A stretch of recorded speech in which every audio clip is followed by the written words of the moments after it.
the excitement. Thank you. Thank you, everybody. That is such a nice welcome. Thank you. One more time for all the comics you've seen tonight. Make it loud for them. Yes, we're here. A lot of excitement. This is the most amount of TV screens I've ever performed in front of. I love it. There's 9 of them back there, just in case you forget where you are. You just read that, and you're like, oh yeah, I'm here. It's so nice. I love performing at malls, and this is one of the biggest ones. It's one of the biggest ones you can go to. I don't know if you guys know it. Malls are dying everywhere else. And this is one of the rare places it's not, and it's because we need all of them to be like this. All right, we need all of them huge, and we need everything in there. We need to go trap some wildlife, put it in the middle. You know, that's. I walked through today. I got a coffee, and I'm like, is that a sea lion? And there's just a sea lion taking pictures with children. They're like, get up here, or we'll kill you. And I'm like, that's the kind of mall I want to be at, all right? I want a mall where you have options. You have options to bring your family and never see them again. You guys want to go swimming? Great. Dad wants to shoot a gun and Mom's got a gambling problem. We'll meet at noon. I don't want to see you before noon. What a wonderful mall. I loved it. I love just walking around. My day starts well. Like, I'll be honest with you, I have not been to this club twice. I have not seen Edmonton, all right? I land at the airport, I get in an Uber, and I'm like, I'm not leaving. And for all I know, your air is toxic. I have no idea. I have no idea if I can handle your altitude or whatever. I don't know what's going on out there. Haven't been out there. I'm in the walls of this mall. I'm like a movie from the 90s, just a sad man wandering the mall. It's weird. I'm staying at the Fantasyland Hotel, and I'm pretty sure I'm the only guy staying there by himself. Everyone there is pretty familyed up. Everyone's got a wife and kids, lots of kids. Everyone that's had at least 4 kids is staying there with me. And I definitely get some looks in the elevator as I go down. They're just like, where's his family? And I'm like, it's just a man by himself with a camera over his shoulder. Because I film my sets, but they're looking at me going, I don't trust that man with that camera. But no, it's such a fun place to start your day. I started with I have a coffee next to the pirate ship. That's what I do. I enjoy a nice little coffee with a croissant while I look at a pirate ship. It's wonderful. I walked around today. They had some like a Chinese festival going on, and then they had a modeling contest. You could become a model today if you were feeling like it. If you're like, hey, I need some new jeans, and they're like, models, get me in there. And you could just prance around. You could become the next top model at the mall. I love malls. Ow, it just feels good because they're dying. And all my stuff on my phone is nostalgia. They show home footage. You ever like stay up late on YouTube and some weird channel comes up like, I have camcorder footage of a mall from 1992. And then you watch that, you just nodded. Hey, you've seen this, right? That's a very sad moment when you click play on that, all right? Definitely when you click play on that video, there is no one next to you in bed at that moment. I've done that at hotel rooms when I'm by myself and I'm like, this is time for this. And I'll watch, but that's what I got to experience today. It was wonderful. You guys have a wave pool. That was so cool. Brought back memories. That's where I first didn't trust my stepfather. He almost let me drown in a wave pool. Not here. This was in Pittsburgh many years ago. I was 4 years old. And I was in an inner tube, and my stepdad, it was like one of our first outings, and he's like, don't worry, I got you. And I'm like, I trust you. And, I was so small that I didn't have enough ass to, like, fit in to the inner tube, you know what I mean? I was just desperately holding on. Like, I didn't have enough meat and so I was just holding on. And the bell rang, and here came the waves, and my stepdad turned around with the first wave. I just slipped through the middle of it. And I was 4, so I was probably only underwater for like a second, but it felt like 5 minutes to me, all right? And I came out, and my stepdad looked at me, he was like, you all right? And I'm like, I knew you didn't love me. That's when I learned not to trust, at 4 years old. You guys are so nice. I can tell what your upbringing was and that it was good. Based on that sentence, oh my God, that poor man working at the mall learned not to trust at the age of 4. That's why I like coming to Canada. You guys live up to the stereotype. You're nice. You're nice. I don't take that as a negative stereotype, especially in today's world. I don't know if you pay attention to what's going on in the world. Being nice is the best thing you could be called right now. That's the best. That's the best. And to be fair, the bar has never been lower. I will say that, but you guys are exceeding expectations. In human history, the bar has never been lower to be a decent person. It's like, what? Someone fell and you didn't try to steal his shoes? Who's this guy, Mother Teresa? Oh my God. Did you see that? He didn't assault that flight attendant. Even though they ran out of peanuts. He should have been assaulting that flight attendant. They should have counted the peanuts from before the flight. Man, the bar has never been lower to be a decent person, but you guys are crushing it. Everyone's nice. No questions are asked. Even your customs people are nice. I landed at the airport yesterday. I came through, and they're like, "What are you doing here?" Because it says you got to fill out your paperwork, and I said, "I'm here for work." So they're like, "What are you doing here for 2 days for work?" And I'm like, "I'm a comedian." And they're like, "Where?" And I'm like, "The big mall." And he just goes, "Have fun." And he let me through. And I'm like, man, that's what I'm talking about, dude. In the States, there'd be so many questions, you know? Oh, is there... Let me look at your website. I think you guys put your nice customs agents at the airport. Because you guys, one time I had a rude Canadian customs agent. But it was when I drove across the border into Vancouver. A buddy of mine drove me across. And right before we got there, he was like, right as we pulled up, my buddy's like, "Hey, don't say you're here for stand-up. Just say you're visiting me." And I was like, "Oh, why?" He's like, no time. And I didn't know we were doing anything under, you know what I mean? And then we went in. And the guy's like, what are you coming into the country for?" "I'm just seeing my friend." And they're like, "Who's your friend?" I'm like, "Him." And they're like, "Where'd you guys meet?" And he's a comedian. I met him while I was working in Las Vegas. So I was like, Las Vegas? And he's like, "Where do you live?" And I'm like, "San Diego." "So you were in Las Vegas and you met this man?" And I go, "Yeah." And we became friends. And he's like, "Now you've come up here to see him?" And I was like, "Yes, I've come up here." And I flew into Seattle and he picked me up and he's driving me across the border. And he's like, "Well, where are you going to stay?" I'm like, "At his home." And he's like, "Where are you going to sleep?" And I was like, "Listen, man, I'm not gay. All right?" Like, he was trying to ask 16 different ways if I was having sex with my friend Ed. And I'm like, "Listen, I'm doing comedy in a bowling alley in Kamloops, and I don't want to pay the taxes. All right? That's what we're doing here. I'm doing comedy at Six Pin Bowling at a bar in Kamloops. Please let me through. There is barely a profit margin in this. I don't have time to cut the government in, all right?" That was my first time. That was great. That one went well. Yeah, but I love coming up here. I don't know if you guys have kept up with the news, but things aren't going well where I live. I don't know. You probably don't bother. You have your own stuff going on up here. I don't know. I feel ignorant, but Americans, we just care. We're very narcissistic. We only watch our own news.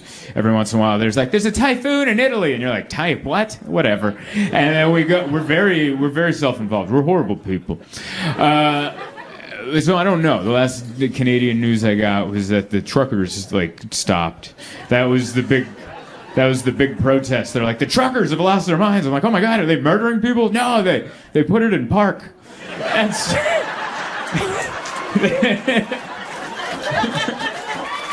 like, in my country, it would be the truckers have murdered everybody.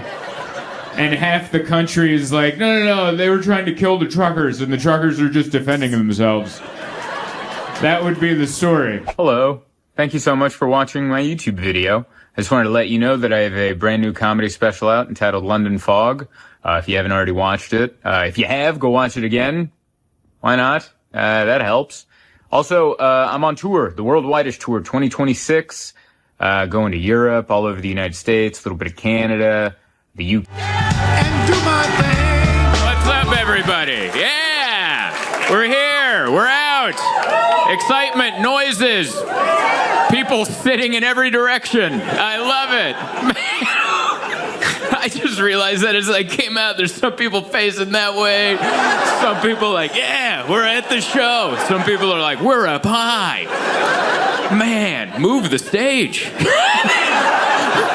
Put it over there. I don't know. Listen, I'm not in charge. But it is a lot. Thank you so much for coming out. I appreciate it, Nashville. Beautiful, beautiful, popular, beautiful. So popular. Kind of wish it was less popular. Everything I want to do, everyone's already there. And they're already doing it. You ever show up to do something and someone's already doing the thing that you were going to do? And you're like, what's the point? I see that guy already doing it. And I want to do it, but he won't leave. My manager, Mark, and I, we went and got pancakes. We went to the pancake pantry. Yeah, we went over there. Delicious. Absolutely delicious. Once we got in, things were so good. It's rude. They make you stand outside in the cold, and you just stand there. Like, if you saw a glimpse of that as you drove by, and you're like, is that Russia in the 80s? Like, what is going on out there? We were standing out there, 40 degrees, we just want some sweetbread. We just want some sweetbread. And then as you get closer, you see the window, and you just see in there.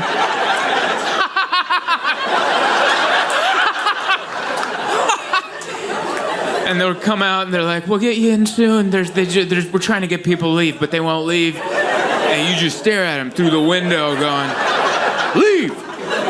We're all dying out here of hunger and freeze. And then the weird thing is you get in and then you don't leave. Because we got done and there's people outside the window like this. And I'm like, sucking down these buttery cakes. It was wonderful. Yeah, I love it. I love Nashville. There's so much history. I like live music. We went and saw some of that. You're going to see it whether you want to or not. Every bar. We just went out to have some drinks. Like, let's go out and get some drinks and talk. And they're like, how about not the talk? How about we stand in a corner and yell while the other person doesn't hear and just goes, yeah! Isn't that great? What is it about going out to a bar that's loud where nothing you say is heard until the one time you whisper an insult about somebody else and that person's like, I know it's crooked. What is that? That happened to me at a concert. System of a Down. Pretty loud band. Pretty loud band, right? They're on there. I don't know if you ever heard System of a Down, but if, like, the devil had schizophrenia, is kind of how I would describe it. Just a lot of everything's fine and then it's not. That's how I would describe System of a Down. And I was there. I had some drinks. It's a concert. They sell them there. And there was a pro wrestler near us that I recognized him. And I was like, and my wife was with me, and she always loves it when I give her information of stuff she doesn't care about. And I whispered, I'm like, whisper yelled, there's a metal concert going on. I'm like, there's a pro wrestler over there. His name is Darby Allin. And she's like, okay. And I'm like, I listen to a podcast, and this guy Jim Cornette hates his guts, thinks he sucks. And then she goes, he heard you. And I was like, and I look over and I'm like, oh. How did you hear an insult through System of a Down?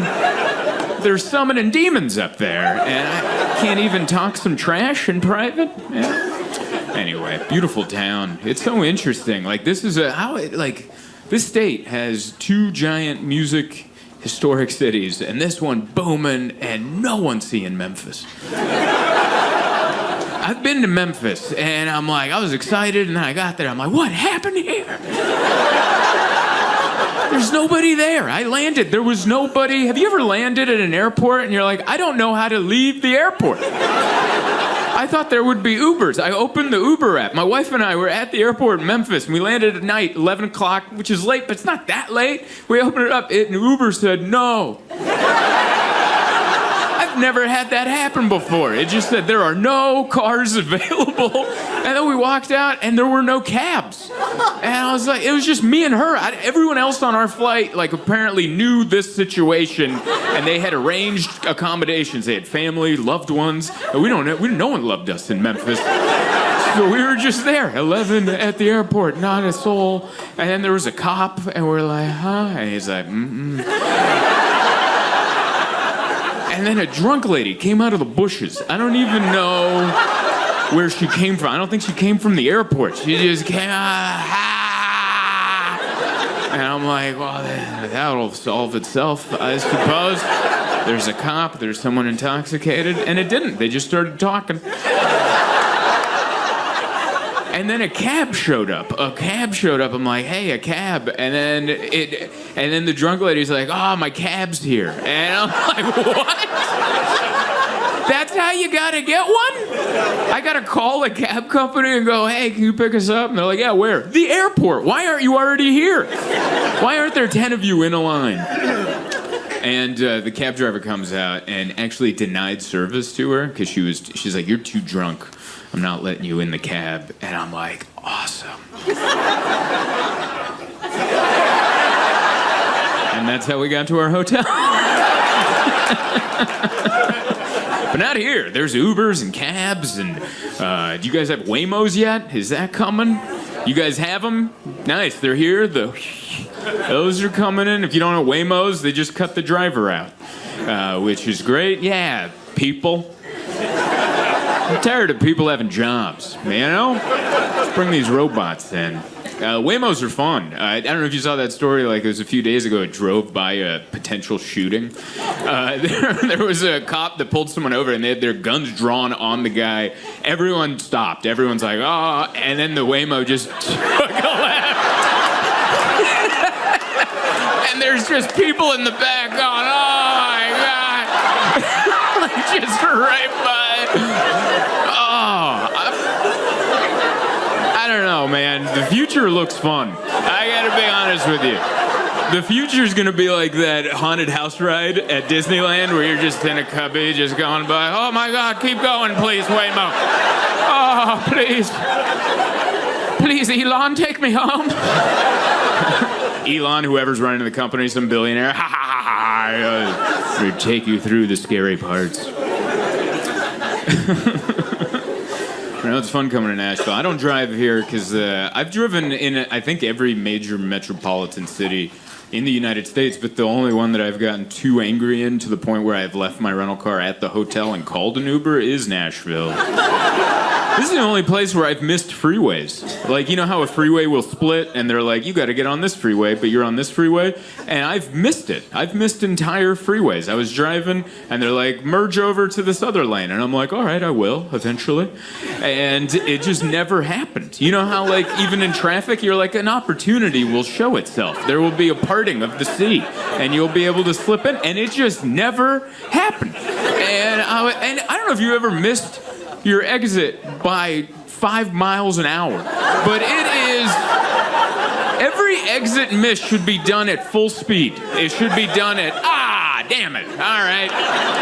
But it's extra aggravating at 5 miles an hour because you got a lot of time to yell. Just a lot of time to go, damn it! Are you serious?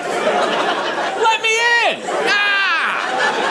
And then I drove to the hotel and parked it, and I'm like, we're not going out there anymore. It's because you guys are popular. You guys are the I think the most popular, booming city in the United States, which, congratulations, but also that must be tough to live in. You guys learned a lesson. If you got something good, shut up about it. All right? You got something good going on, be like, Like, if I didn't tell that story from the beginning, you guys might be like Memphis might be awesome. It's just when people come to visit, they're like, cut off the cabs. We don't want this to look good. It's going to get overpopulated. But then as soon as the tourists leave, they're like, woo! Oh, man, let's keep it like this. Otherwise, we're going to be like Nashville, where everyone's here. And I like the city. I like the people that are from Nashville. I can I don't know how I can tell, but like the people that like grew up here, like I can feel it. And then there's like this weird influx like LA people, like LA, like hi, and like I'm like, you're not a real Christian, you know, like it's just that. Do you get what I mean? It's like that fake LA Christianity where they're like, we were jealous of the Jews. They had their community and we wanted to join a thing. Right? And you're like, no, you're not. That's too glitz and glamour for what we're doing here. I'm glad you guys laughed at that. That's a real gamble that I took. Imagine if that didn't work. All of you turn on me and I'm like, wow, I still have a lot of time left. But no, very much enjoy it. Enjoy it. Everyone's been really good to us out here. I don't know. It's been fun. It's been fun to travel around. I had a good Thanksgiving. Had time off. It was good to be at home. My mom came over. It was great. It wasn't weird. I know Thanksgiving's a lot of tension amongst families, but we vote the same way. Which I think that's important. If you're a family that votes the same way, no one's arguing. You're just agreeing vehemently. It's just a lot of, right? That's what I've been saying. But my mom, you know, she still says some stuff where I'm like, I don't know if you're allowed to say that out loud. Somehow I brought up that I have gay neighbors, and she's like, that's okay. And I'm like, but I didn't bring it up as a problem. And she's like, my mom's Hungarian, so it's like also through an accent. She goes, what are you talking about? I'm okay, but... And I'm like, well, what's that? What was that second part? And she goes, nothing. This is America. Do whatever you want. And I'm like, what is that? And she won't answer it in any language. She won't bring it up. And I'm like, are you against it? No, this is America. It's why we moved here. Everyone can be whoever they are, but... I'm like, what? But then she goes, the lesbians I don't like. And I'm like, what? I don't think you can say that. And then she goes, they always hit on me. And I'm like, seriously? She goes, they're after my big ass. This is before we opened the eggnog. We haven't gotten any turkey. This is how she said hello. Apparently there are lesbians that are after my mother, and she is not interested, and she sounded like a leprechaun, like they're after me Lucky Charms. They're after my big ass, and I got it pranced around, and I was like, well, all right. I kind of wish we didn't vote the same way. We could just argue about politics, you know? But yeah, it's a fun time of year. We've got the holidays, bunch of good family time. Epstein Files are going to come out soon. It's fun. I love it. It's like we're all waiting for a new season of our favorite show, you know? As soon as they say, all right, we're going to release the files, everyone's like, we got a new season of White Lotus. Hell yeah. It's kind of exciting to have a program. Isn't that nice when you have a program? I can't wait, you know? But then they gave us a little tidbit of what's in the, like, remember they opened the emails, and the first thing they're like, oh, we got proof that Donald Trump and Clinton did something sexual, and I was like, oh. It was so weird, because for years we're like, release the files, and then they said that. I'm like, you can just hold on to it if that's not really... You know what it reminded me of when I was like 7? I'm like, tell me where babies come from, and then they tell you, and you're like, never mind, I just want to believe in Santa again. That was awful.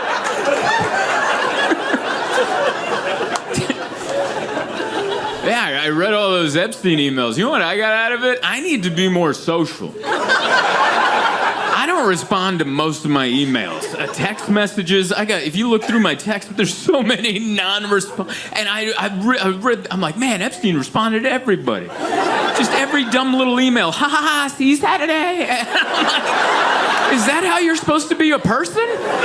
Not the other stuff he did. I just mean the emails. Like, is that... Because I don't respond to anybody. I don't respond. I have texts from friends that are funny, and I'll read them like, all right. And I don't respond, because why do I have to respond? They're just like texts and emails. They're like postcards from back in the day. Remember postcards? You just send one. You're like, I'm in Paris, and you're not. There you are. And then that person gets it. Oh, he's in Paris, and we're not.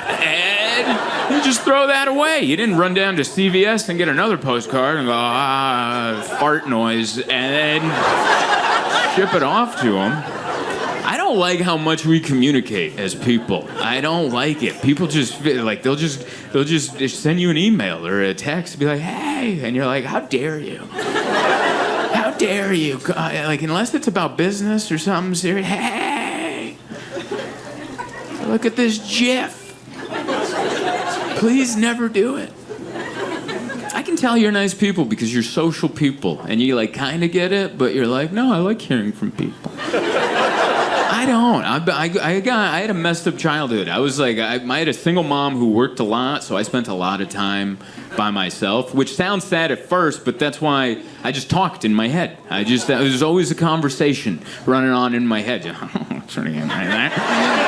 And that's how I entertained myself as a kid. I would come up with stuff, and that's why I come up with stuff to say on stage, because I'm still like that as an adult. I walk around and go, fake Christians, that's what they are. I'm going to say they're... That's how I came up with it. And every time someone talks to me, they're interrupting a conversation that's going on in here that's awesome. All right? My conversation in here is killer. It's awesome. And every time someone's like, hey, I'm like, you're rude. All right? Can't you see we're talking here? There's magic going on here. I'm remembering stuff. Hello. Thank you so much for watching my YouTube video. I just wanted to let you know that I have a brand new comedy special out entitled London Fog. If you haven't already watched it. If you have, go watch it again. Why not? That helps. Also, I'm on tour, the worldwide-ish tour, 2026. Going to Europe, all over the United States, a little bit of Canada, the UK, which is also in Europe, but I guess it sounds more full when I add it. ZoltanComedy.com. Hit the link. And only buy tickets from there. Don't go to resellers. Those guys are ripping everybody off. ZoltanComedy.com. Third time's the charm. Oh, thank you. Hey, what's up, everybody? Yeah? Yeah, we're doing it. One more time for David and Dougie. Make it loud for them. We're here, man. So nice. This is good. I like it. Some people are really cheering hard. You guys got your arms crossed real good right there. That was good. That got me right off the bat. I'm like, man, this is a hot crowd. And I just look over at two people like, oh no. YouTube comment section showed up. Oh no. That's what I was afraid of. It's so good to be here. It's my first time in Greenville. It's wonderful. I like your quaint downtown.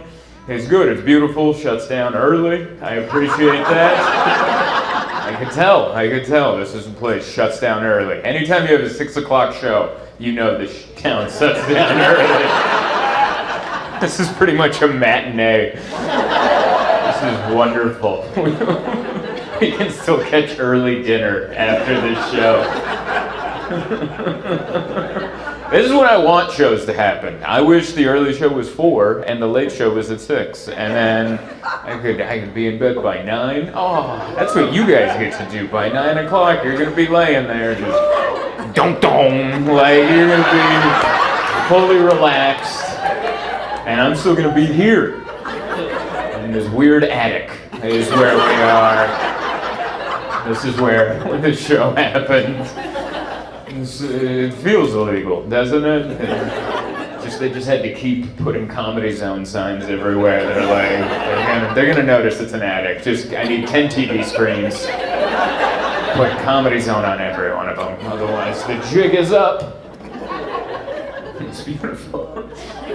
I like it. I like coming to the South. It's my first time in Greenville, like I said. I like it. Everyone calls me sir. And so I'm not used to that. Oh, well, what can we do for you, sir? I'm like, oh, me? All right. You're right. I am a sir. Thank you, madam. Man. Sir and madam. We went back in time. I love it. Good old Southern hospitality. Southern hospitality is a real thing. I tell people that anytime I go back home to San Diego, or I just moved to New York, so I tell people there, I'm like, Southern hospitality is real. Sometimes I don't know how genuine it is, but it's real, you know? People will come up to you like, hey, welcome to the South.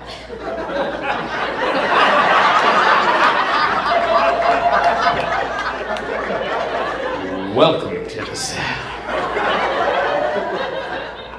Where are you from? New York City? Woo-wee. Big city, big city, big city. Welcome to the South. Say there, Yankee. When are you leaving? You know, like, it's like welcoming and not at the same time. It's like they sent a scout out from the neighborhood and then they're gonna go back like, he's leaving on Sunday. It's all right. He's just coming to entertain the town folk and he'll be on his way out.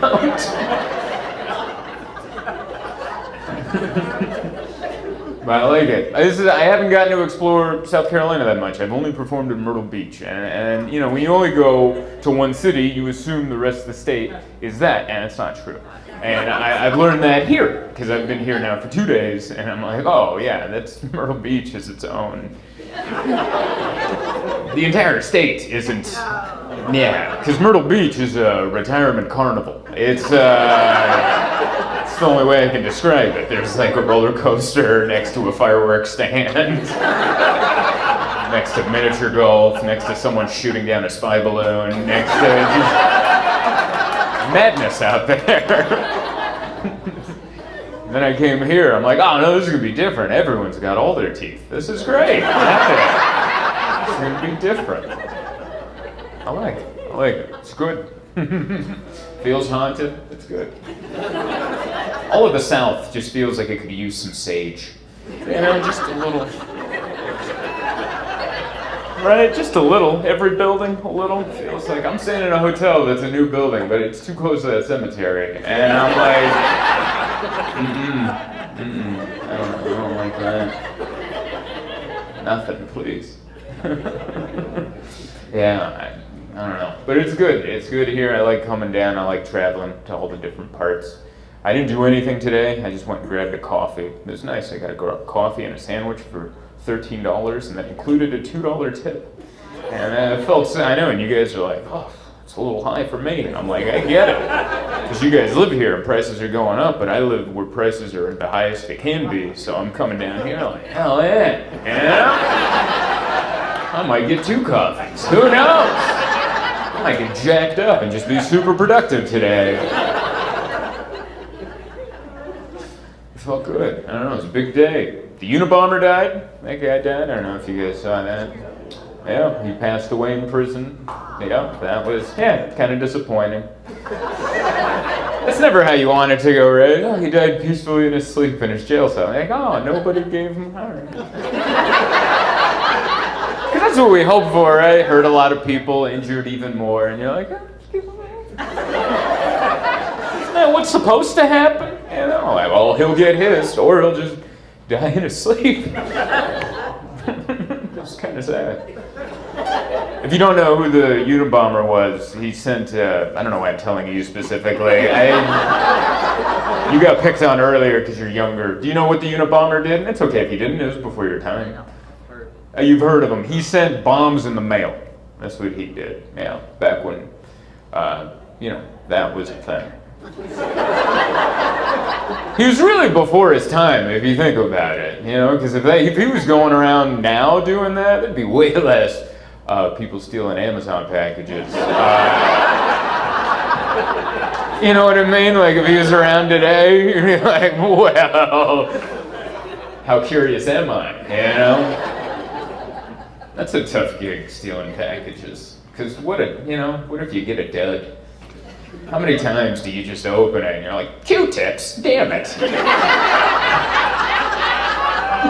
This is worthless. I got my heart pounding, ran down the street, had a getaway vehicle ready. Q-tips. I never, if no one's stolen any packages from me, but I never get anything good. We get household goods. If you pick up something heavy in front of my house and steal it, it's litter. It's cat litter. You are wasting your time. Oh, I think I got 10 TVs in here. They just vacuum packed. We got 10 TVs. Like, no, it's litter, man. That's the important thing. Don't get anything valuable sent to the house, But you guys take care of it. You guys got the guns and stuff. Yeah, you got it. I wouldn't disrespect anybody. Maybe that's where the politeness comes from.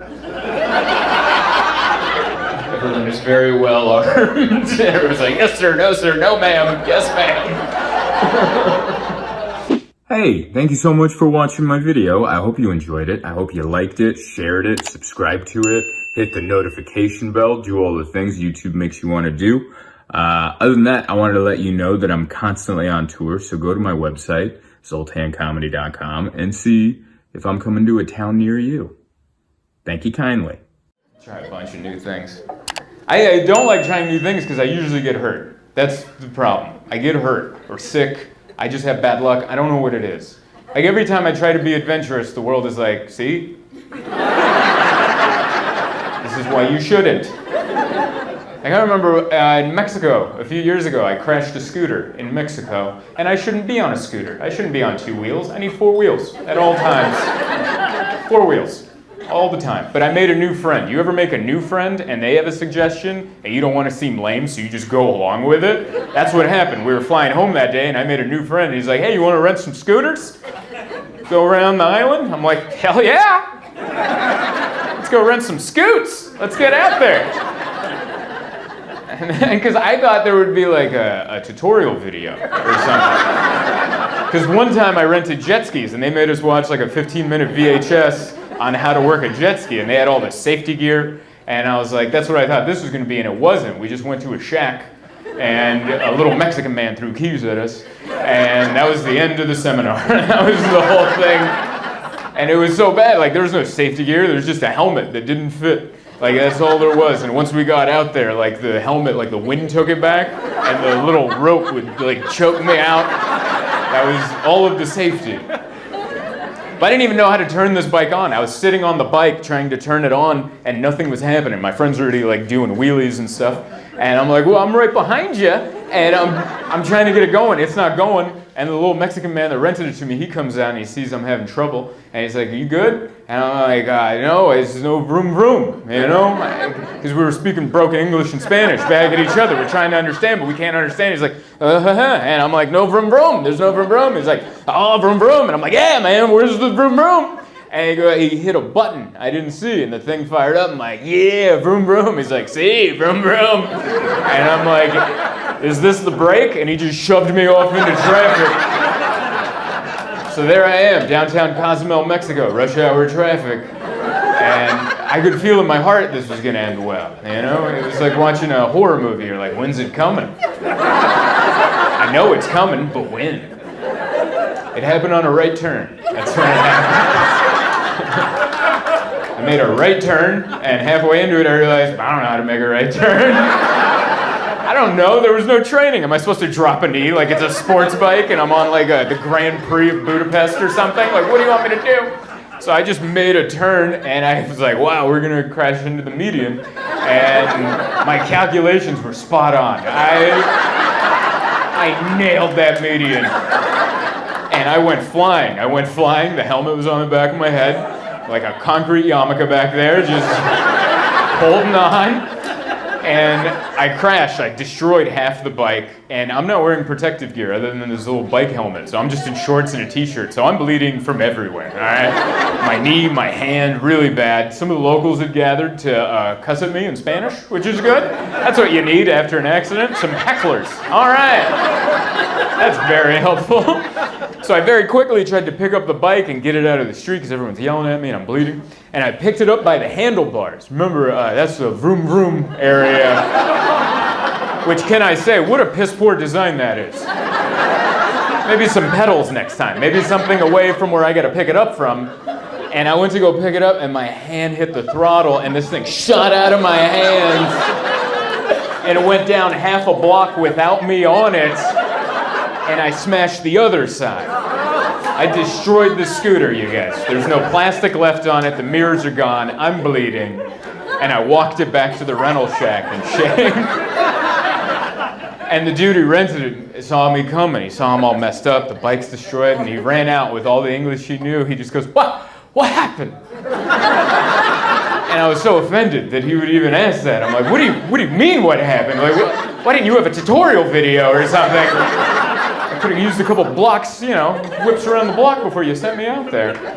And so he's like assessing the damage, and he's like, I'm like, how much is this gonna be? And he's like, it's gonna be 10,000 pesos. And I'm like, I don't know how much that is. Like, I don't keep up with the world currency markets, you know? That could be $1, that could be $1 million. I have no idea. And he just kept saying 10,000 pesos, 10,000 pesos. So I just pulled out my Visa and I'm like, well, try that. Give that a try, you know? And he swiped it and I'm like, did it work? And he's like, see? And I'm like, no shit. All right. Apparently I had at least a 10,000 peso limit on the old Visa. We got out of there. Now, if you remember, I said I was flying home that day, so I had to catch a flight after that. I don't know if anyone here has gone to the airport bleeding. It's not ideal, all right? So we hailed a cab, we jump in the back. The driver looks back, sees me all messed up, and he goes, oh, would you rent a scooter? Which that made me feel a little bit better. I'm like, all right, I'm not alone, right? And I had flown out of this airport before, and in Cozumel at this airport, they have a pharmacy, one of those good Mexican pharmacies where they have all the drugs, which is great. You know what they didn't have? Bandages. It's the only pharmacy I've ever been to in the world that didn't have Band-Aids or Neosporin, anything. And she didn't speak any English. I'm like, do you have bandages? And she just kept pointing at like Viagra and like steroids. And I'm like, that's the last thing I need right now. And I'm pantomiming. I'm like, I'm bleeding. I need Band-Aids. And she just kept pointing at the Viagra. I'm like, no! You kidding? I'm about to be on a plane with strangers. Like, that's what you want to add to this problem? No one's going to want to sit next to that guy. Just some dude actively bleeding and super excited about it. Just take a seat. I got some stories, you know? Like, no one wants any of that. So I ended up going to the bathroom, and I just wrapped my hand and my leg in toilet paper. So for 5 hours, I just sat on an airplane just covered in toilet paper. And that's why I don't do anything. I try to keep things pretty simple. Expected nobody. There's a Packers game. There's a worldwide pandemic. I don't know if you follow the news. There's an election that looks like it's going to turn into a civil war tomorrow. And you guys still showed up. You guys are pretty much like the Titanic's sinking, and you guys stopped to watch the violin player. And you're like, well, let's hear him out, you know?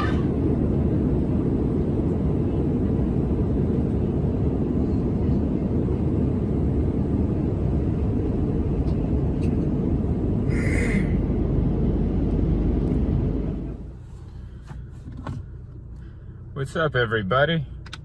Just landed here in Appleton, Wisconsin, and just got in my rental car, and you know, normal stuff, just rubbing Purell on the steering wheel, and on the gear shift, everything's normal. Everything's perfectly fine. We don't have a president, or we do, but we don't know who the next one is, or if it's the same one. And that was really erotic, the way I lubed up that gear shift. Anyway, I'm excited. I get to do live comedy in a comedy club, where in San Diego, that's highly illegal. It's good. It's good to be here. You got a nice little photo of me? Was that looking good? All right. Just want to make sure I'm looking sleek in them, you know? I'm never ready for the photo. Anytime someone just quickly grabs it, I'm always just like it's something. And they're like, why didn't you retweet the thing I did? And I'm like, well, because I look like a foot in that photo. There we are. Good morning, everybody. Welcome to my hotel room. I am all dressed up for the cold weather because we're going outside. Look at this big, dumb, beautiful lake. Look at that. It is Midwest paradise right there. Go get a few steps in, so later we can pump ourselves full of cheese.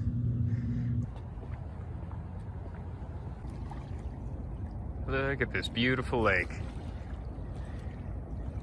Something about water. It's very therapeutic, you know? It's there for you, no matter what you need. You need a drink of water, life's getting rough, you want to drown yourself, it's all there. I just walked by two people They both smiled and said hello. That is so creepy. Don't talk to me. We don't know each other. You guys set me up for it. They say that's the Midwest friendliness, which I think is genuine, but because I live in a real city, I feel like it isn't. Man, this is fun. You guys are friendly. So many people smile in your state. It's creepy. Everyone's so friendly here. I went for a walk around that lake over there, and like people just not only hello and eye contact, but a raised hand. Hi, hi, hi there. That is so weird where I come from. Like the first person, I was like, oh, like it made me grab my cell phone. Like that's what it did. I was like, and I realized it's just nice. That's how it is here. I didn't realize it, but I picked a good place to come on the weekend that the Civil War might start. Yeah.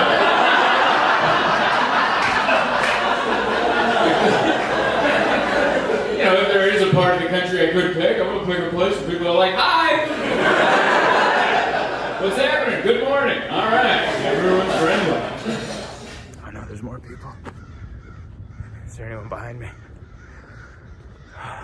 Listen to those crows cawing. Even they're saying hello. Everything is so damn friendly here.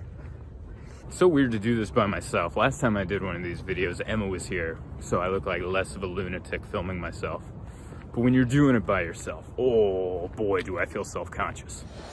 Good. Yeah, this is the first part of the day that I haven't been staring at a map of the United States, so this is nice. I feel like I could point out each state, just like if I close my eyes. Pennsylvania, Nevada. Never looked at a map that long before. It's crazy. I like elections, man. This is swing states, time to shine. You know, you guys got your moment in the sun. Earlier in the week it was Florida, which Florida is like America's stepdad, you know? Like, we'd never love them, we like treat them on a case-by-case situation. Like, we're never gonna accept them as part of the family, but if they do something good, we'll be like, you're alright. You're still not in the photo, but you're alright. That's how we treat Florida. Man, it was crazy. I watched all of it, and I don't know. They're still counting. From Tuesday, I think this is what happens when you just keep telling people to go vote. Well, everyone voted. Should have hired more counters, apparently. You guys will remember that for 2024. A little hush-hush on everyone go out and vote, all right? Maybe keep it to one tweet. Maybe just one tweet. It's like a giant campaign, because everyone went and voted, and they're like, this is too many votes. I don't know. We're supposed to do all these votes, man. I feel bad for the people counting them, because like, I was picturing like me in that, you know, and I suck at counting. And some of those places, like people are coming up to protest, like banging on the windows, like stop the count, that would mess me up. You know, they're probably making the count take longer. Like if I was in there counting, like, oh, Biden, Trump, 1, 2, 3, 4. Oh, it's a lunatic? I lost the count. You gotta start over. It's gonna take all week. It's nice, man. It's good. I don't know what the outcome is gonna be. It seems like it's going one way. It seems like there's gonna be a lawsuit. I don't know. Maybe we'll come. I don't know. Someone's gonna try to sue themselves into the White House. I feel like if that was possible, Hillary would have done it in 2016, but I mean, give it a shot, sure. You know what I did find at this park that I wasn't expecting to? Frisbee golf. I didn't know weed was legal in Wisconsin. Where are the dispensaries? They would not have these if weed was not legal. That is a game you only play stoned with friends or drunk, but it's better stoned. You're drunk, it's gonna mess up your follow through. Stoned, bullseye every time. It was good. I got up early this morning. Did anyone hear me on the radio this morning? On the Rick and Lamb show that I woke up very early to go do? I could have slept in a lot more. But they said it would really help ticket sales if you woke up very early. know you're gonna stay up late? You're gonna wake up early and stuff? Nobody? Alright, just checking. I woke up early and made that hotel room coffee, you know? You ever stay in a hotel, you know that creepy little machine that you can't buy anywhere? It's not even a name brand machine, it's just a piece of plastic. And they're like, you want a coffee but not put pants on? And you're like, yeah, I do. I gave that a go. I don't know what they sprinkle in that, but I was like, hell yeah! Half a cup, and I'm like, let's do this radio call. I had to call in, and I didn't even, like, they said, call this number, and if they don't pick up, call this another number. And they didn't pick up either one, so I called the first number again. That's how bad I wanted to, that's how much coffee was coursing through my veins. I'm like, Atkinson's gonna hear me on the radio. This is gonna happen. I have things to say. I made it to this wonderful part of the park right here. Great view of my hotel. Courtyard Marriott, baby. Silver Elite member. By the way, this isn't an advertisement. This isn't a paid ad, but if anyone knows Mr. and Mrs. Marriott, put in a good word. Big fan of their Mediterranean grain bowls in the lobby. It's a tasty nugget. It isn't, but you know, when you're traveling, a lot of things that taste like trash taste good because you're just homesick. So I'm gonna go up and do that. Last time I was here, I Googled what there is to do in Wisconsin, in Appleton, and one of the top 10 things that came up was go to the Harry Houdini Museum. And so I came out on Thursday night, the first night of the weekend I was here, and I'm like, hey, tomorrow I'm gonna check out your Harry Houdini Museum. And there was a lady sitting right about there, and she got up and yelled, it's not what you think it is. Which is such a weird thing to yell. When you say, I'm going to go check out a museum tomorrow, and I'm like, I was like, what do you think that I think it is? What does that mean? Like, I know he's not going to be there. Like, is that why you were confused? 30 minutes into the Harry Houdini Museum, you're like, I think I've been ripped off. What the hell is Harold?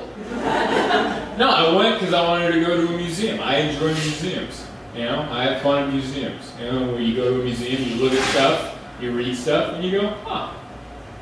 That's about it. That's about the most fun anyone's ever had at a museum. But I like that. It's a quaint Saturday for me. Walk around, look at stuff, read stuff, and go, huh. Maybe you're with somebody. I didn't know that. So that's what I was going to do. So I went and went to the Harry Houdini Museum. Highly recommend going, by the way, if you haven't. You know. It's really good. The only part of the museum I didn't like is they gave his tricks away. They told you how he did his magic, which I thought was lame. You know, like, don't tell me that, just lie to me.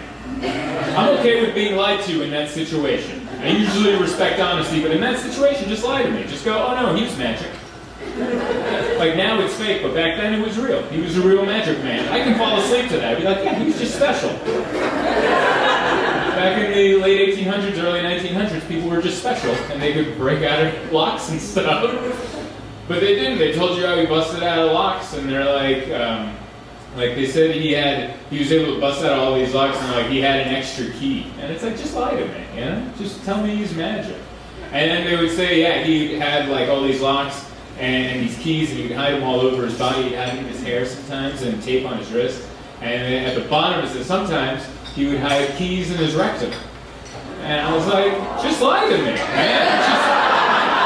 I could have gone without that. I didn't pay $12 to find out Houdini was hiding keys in his ass. I could have gone without that, man. And by the way, when I say keys, you might be thinking like modern day house key. No, it's like the early 1900s. These are keys, all right?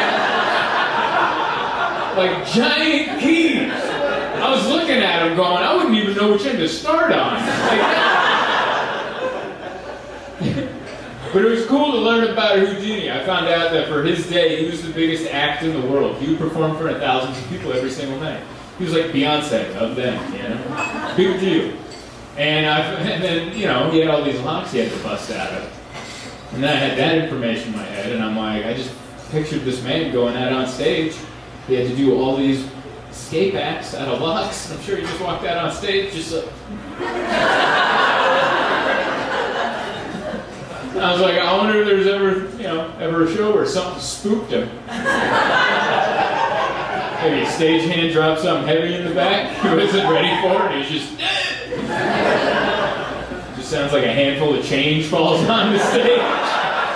People up in the balconies, a bunch of keys just fall out of Houdini's ass. The magic is ruined forever. What's your name? Drew. Drew, and it's your 24th birthday. It is. And you just had me sign your arm. I just did a show in front of, I'd say about 15 people, and someone asked me to sign their arm. Appleton. Best show I've ever seen. Hands down. I love it. I was up there the entire time going, oh my goodness. I have them, I'm losing them, I'm having them, I'm losing them. I ended up signing a kid's arm. Hell yeah.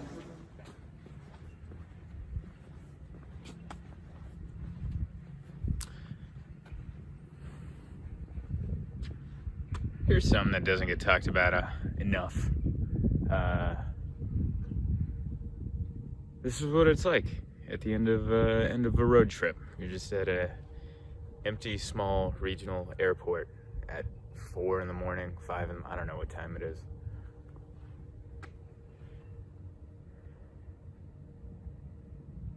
I got here too early.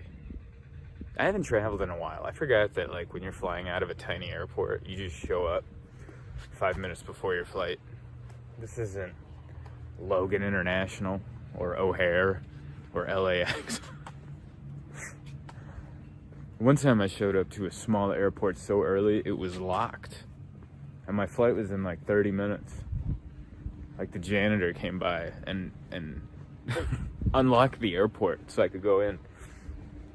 Anyway, what a weekend. We had it all. We had it all, and I just realized now that my upgrade to first class doesn't mean anything because I think I'm the only one on the flight. Still gonna take that big comfy seat though. Oh, to hell with it.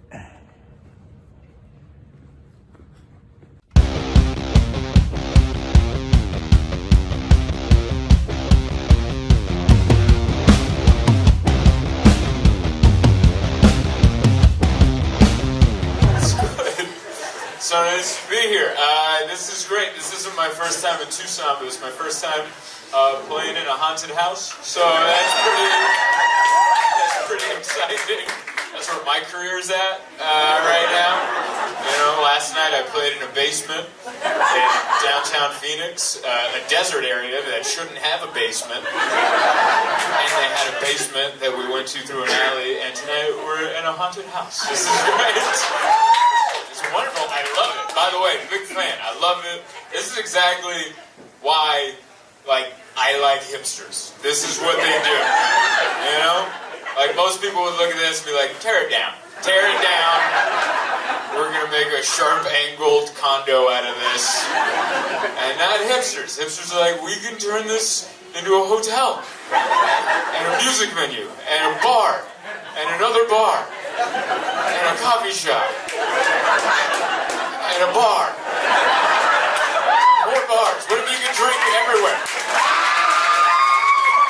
Exactly what they did. And I love it because everyone who works here is an authentic hipster. They're not the fake ones who just got the ears for no reason. You know, they weren't trying to fit in. They got them. They're real hipsters. Like, they're polite and not polite all at the same time. That's a real hipster. Real hipsters have customer service and bad customer service in the same sentence. That's how it is. We checked in, they smiled through a mask. I can tell because the crinkles in the eyes.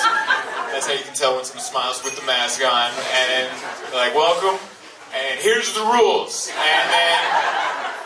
But polite, but rules, and then I'm like, I have a question, and he was gone. So it was like a mixture of welcome and unwelcome, and I like that. That's probably how this place was in the 30s, you know? I think it was nice when John Dillinger showed up here. I called him Don Dillinger because I had one cocktail. That's where I'm at. I'm a lightweight.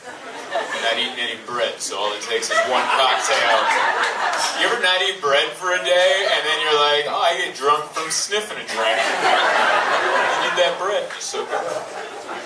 But yeah, it's nice we're staying at the hotel. my fiance and I, we didn't know anything about it, other than it's a cool-looking old classic building. And while we're in the room, it's just a tiny room with a bed and a little desk. It looks like someplace like Bukowski got drunk and wrote, you know? That's what it looks like up there. And I'm like, ooh, this is artsy. And then we sat down and then quickly found out there's no plugs. There's no... Do you need to charge anything? Well, you don't.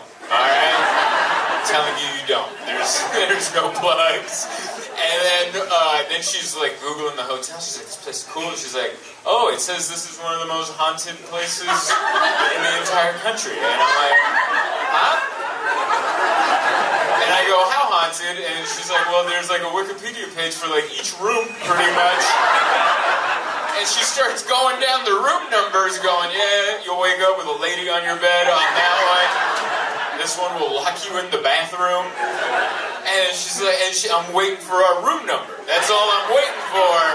And I'm like, because there's no, you know what's worse than being in a haunted house? Is being in a haunted room. Because where do you go? You know? Like, it's not, there's no like, oh, maybe that's just a shadow. There are no shadows. You're in a small, everything's here, you know? You just gotta run out of there. That's terrifying. There's no TV. That's usually my defense. I've stayed in places that I assumed was haunted. I stayed at a hotel in Aiken, South Carolina. And I walked in, it looked old, and I asked the lady behind the counter, she's a very nice southern lady. And I was like, when was this place built? She's like, it was built in 1898. And I was like, wow, that's pretty old. I'm like, is it haunted? She's like, well. And I'm like, I'm looking for a hard no right now, man. I'm looking for a stern, you're fine. And she gave me a very loose, well. So that night, I spent the entire night with SportsCenter on the TV, because in my mind, that will keep the ghosts away. In my mind, the ghosts will come by like, oh, he's still watching sports highlights. We'll have to catch him later. There's no TV up there. They're gonna know. Yeah? They're gonna know. We're just ready to be terrified.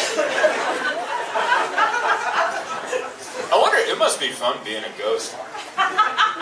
You know, because it's not always just scaring people. You just get to watch people when they think they're not being watched. You know, you ever have one of those moments where you got the house to yourself, you're just naked, dancing in front of a mirror, and then your significant other walks in, and you're like, what? I thought Tuesdays were my day, you know, like... That's what ghosts get to see all the time without the interruption. Just like, wow, that's where you're taking this, okay?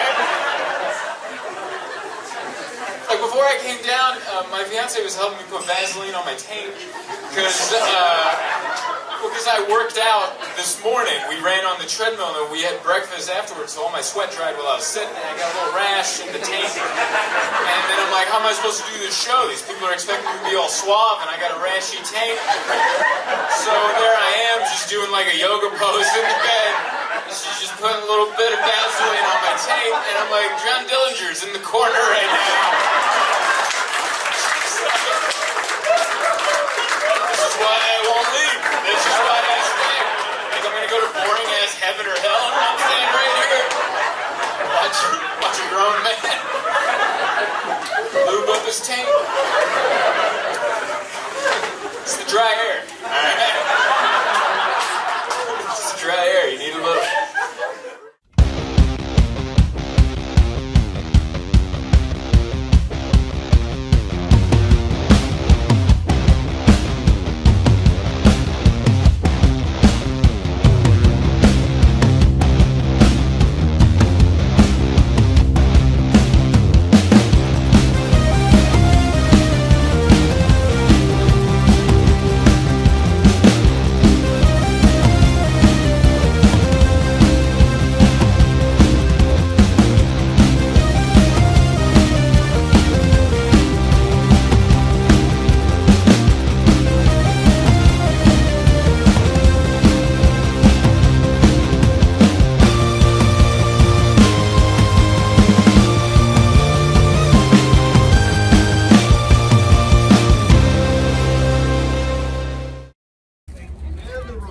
And the food's here. Woo! I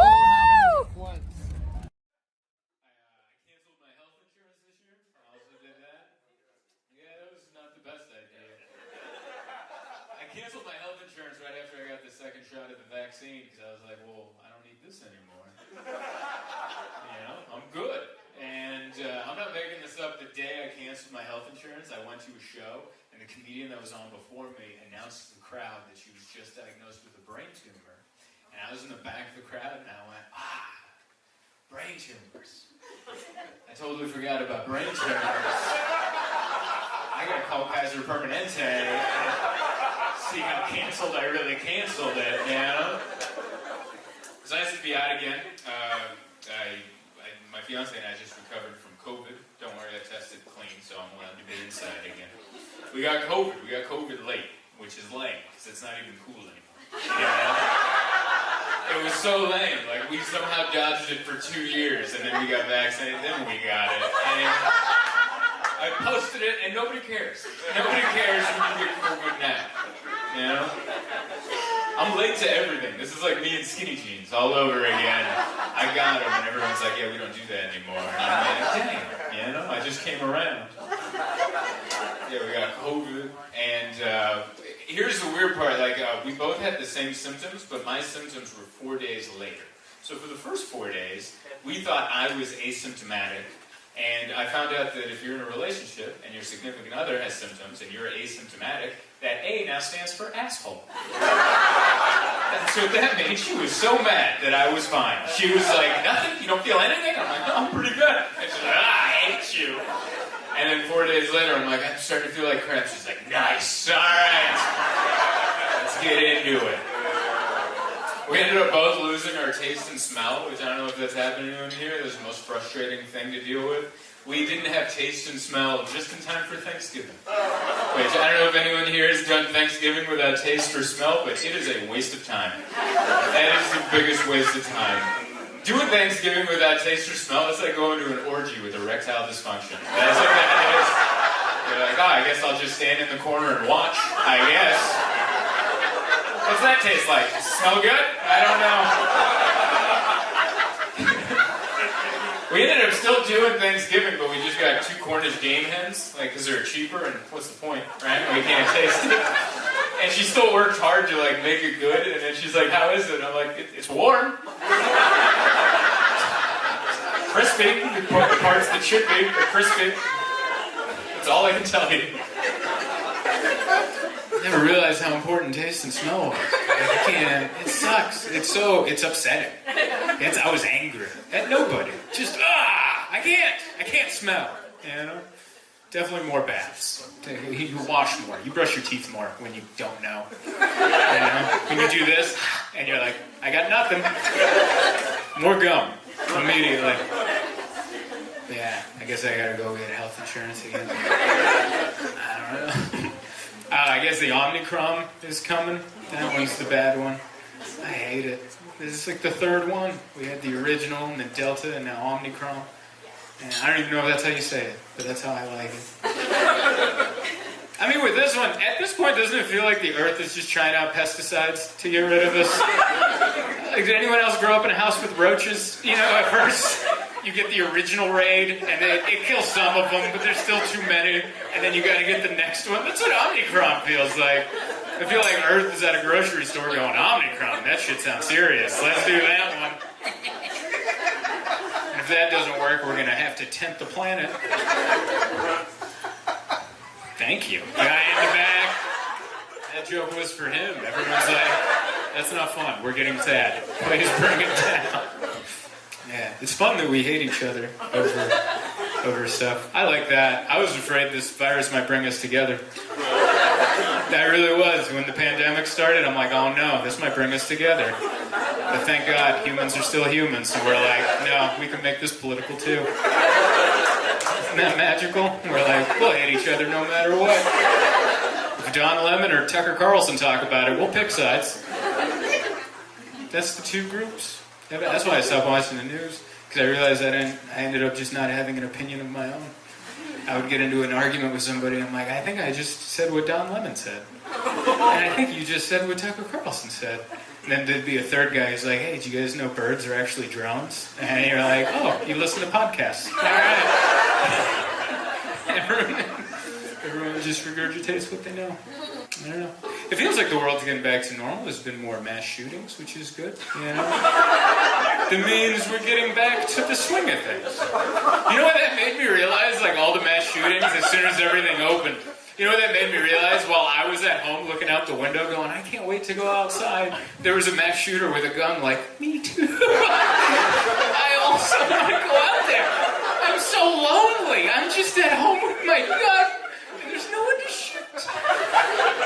What a sad existence. It almost makes you connect with the person. I'm like, I know, we both miss people, don't we? We both miss gatherings. I like that. You guys laughed at that because, boy, I really gambled that early. That was an early gamble, you know? Maybe I should have built a rapport first. I went right into it. They had that shooting at the school in Michigan, and I read about it, and apparently the kid used a gun that his father bought on Black Friday. And I'm like, that might be the most American sentence that I've ever read in my entire life. He bought a gun on Black Friday, and then he shot up the school, and I just, like a bald eagle, flew in the background. It's like the most American thing I've ever read. All right, that was the last one, and I'm sorry. I just wanted to get that out.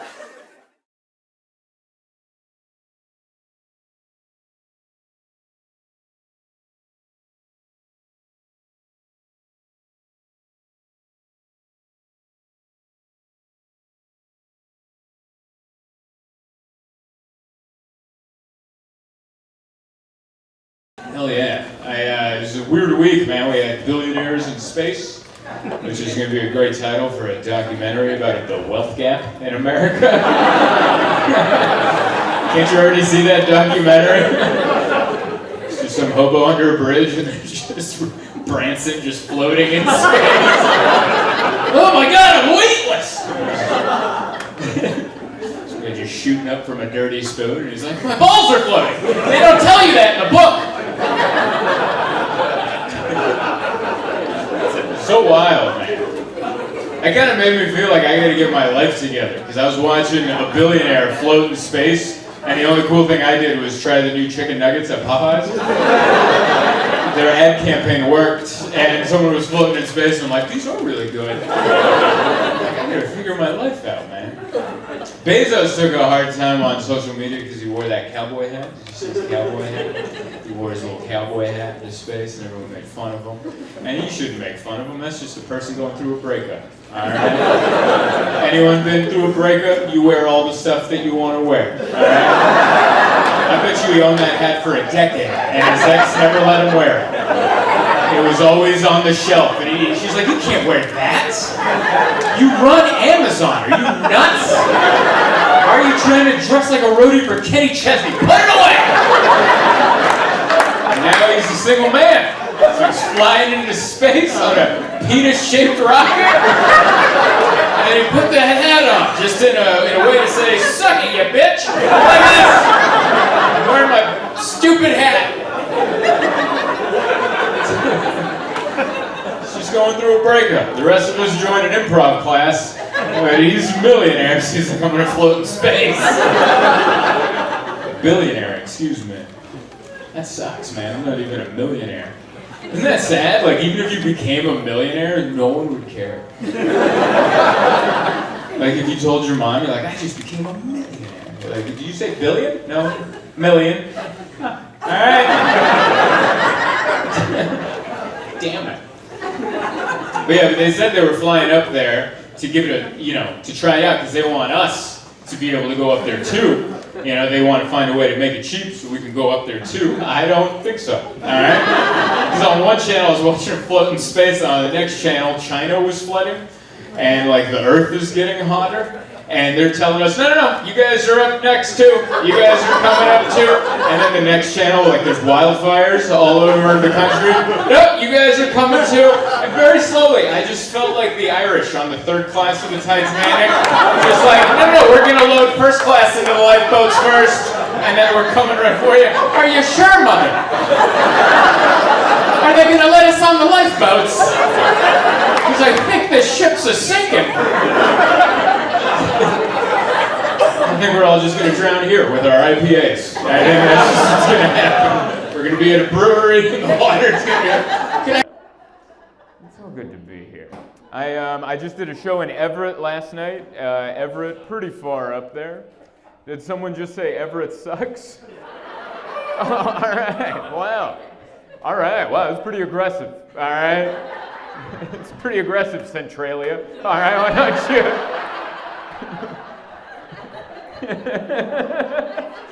Everett sucks. And listen, you probably have a good reason for saying that. It's just I didn't expect it. I didn't know. Out of all the cities in Washington, I wouldn't have guessed that Everett was the one where... Don't say Everett around these parts, all right? They got a mayor who likes soccer, and we don't care for that. Why do you hate Everett? I'm interested to know. It's north of Olympia. That is...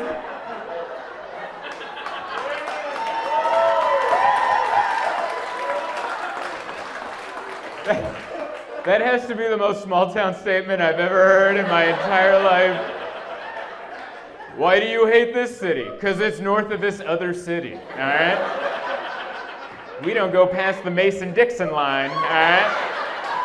Anything south of Mason-Dixon is home. Oh man, that was the best answer ever. I thought you were gonna say you got a speeding ticket or something, or someone stole your identity, and you're like, no, it's north of Olympia. I'm gonna say that from now on. I'm gonna say it from now on. I'm gonna say it where it doesn't make sense, you know? Next time I'm in Everett, I'm gonna be like, Everett sucks. I'm like, what? North of Olympia, dude. What do you want me to do? Yeah? Maybe if your longitude and latitude was different, you know, we could come back, circle back. You're judging me pretty hard, and I appreciate that. Everyone's laughing, we're having a good time. Apparently someone owns property in Everett over here. They're like, how dare you? I own a condo in Everett. I don't appreciate that. It's nice. I love this setup. This feels good. This feels like the kind of venue this town had. Like, this makes sense. Can't you feel it? Like, you can feel it. You can feel it. Train station, right there. Like, you can feel it. Like, this is the closest I've ever performed to a train station. And I love it. I've been to this town. I've traveled out of that train station a bunch of times. That's the only train station I've ever been to that has a picture of a train crash. Which, talk about things you don't see at an airport, you know? Like, hey, you want to see when this didn't work out? Just like the Wright brothers in a tree and on fire, like, and over there they're like, yeah, a train crashed here once. You're like, don't tell me this. I don't want to know that. I have a ticket, you know? So I asked everyone to put their microphones on so I could hear the laughter. That is a train. Let's let it pass. What's that? It's a couple minutes off schedule? Is that what you just... Are you the conductor? Oh, it's a couple minutes away. Oh, man. Are we in the movie Stand By Me right now? Like, I feel like you just put your ear to the rail and you're like, it's the southbound train headed to Portland.